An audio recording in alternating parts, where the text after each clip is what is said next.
Hello, and welcome to my lecture, in which I'm going to talk about probably one of the most important and under-discussed issues when it comes to writing longer works, like novels. What I'm going to talk with you about is side stories.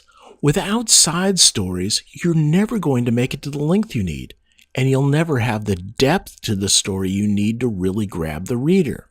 Side stories are mini stories within your main story, and each have their own plot, characters, and sometimes world. Sometimes the side stories take place on different worlds or in different environments. In fact, quite often. So why am I talking to you about side stories? Let me explain it in one interesting example. The thing about side stories is this.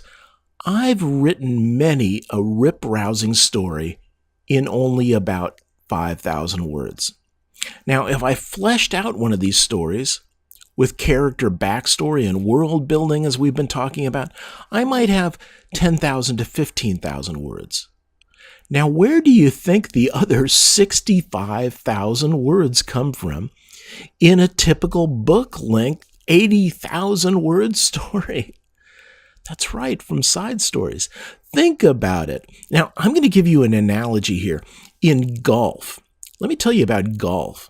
Most people are into the driver. They want to drive off the tee and see how far they can hit the ball. Guess what? In golf, there's 18 holes and 18 tees. And you get to drive 18 times. And it's pretty guaranteed. It doesn't matter. You're not going to eliminate the drive. The least that you can get on a hole is a 1 by driving the ball into the hole. Now, when you get on the green, you're going to average 2 putts. That's actually 36 shots. Now, what do you think people practice when they go to the golfing range? They want to blast away with the driver, even though they only get 18 shots at that in a game. Seldom do you see them on the putting green practicing their putting. I actually took a class on putting, which was fascinating. Hitting the ball to 18 inches past the hole and so on. There's a lot to putting. And there's a lot to writing a book, which is all side stories. So once more, what are side stories for? Number 1, to add length to your manuscript, and this is really more important than you would ever know. Come up with good side stories, and you're not just padding your book to meet readers' length expectations. You're actually expanding your world and adding depth to your story, which is number 2. Let's look at some examples of some side stories. So what are they? While searching for the lost treasure, Valerie was secretly out to kill the guide. Wow, there's a side story. And what's that all about? What's the history with the guide? There's a whole nother story that you can add to your jungle exploration story. Warren wanted to try to love again, but he felt tarnished by his war experience. Writing a romance novel? Oh, heroes that are all buff but have a tarnished background from either the war or something that they've done. They've been hurt by love, whatever it is a great way to add side stories and backstory, really, to your story.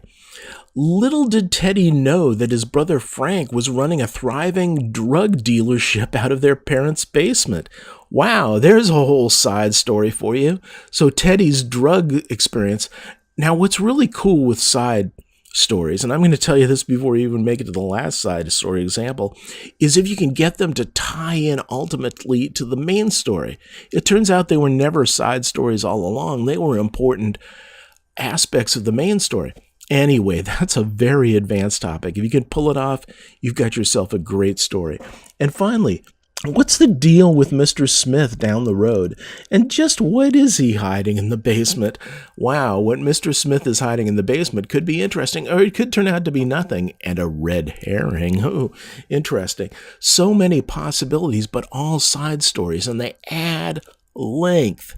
And you're going to need length if you're going to write to 65 to 80,000 words. Trust me, you're going to spend the majority of your time writing side stories.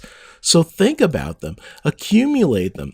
Now, many side stories are actually produced as a result of character and world building. They are character and world building, really, ultimately. So consider using that as a source of side stories. And having said that, all that's left to say now is that up next is writing and deconstructing what's popular. I'm going to tell you how to steal bestsellers.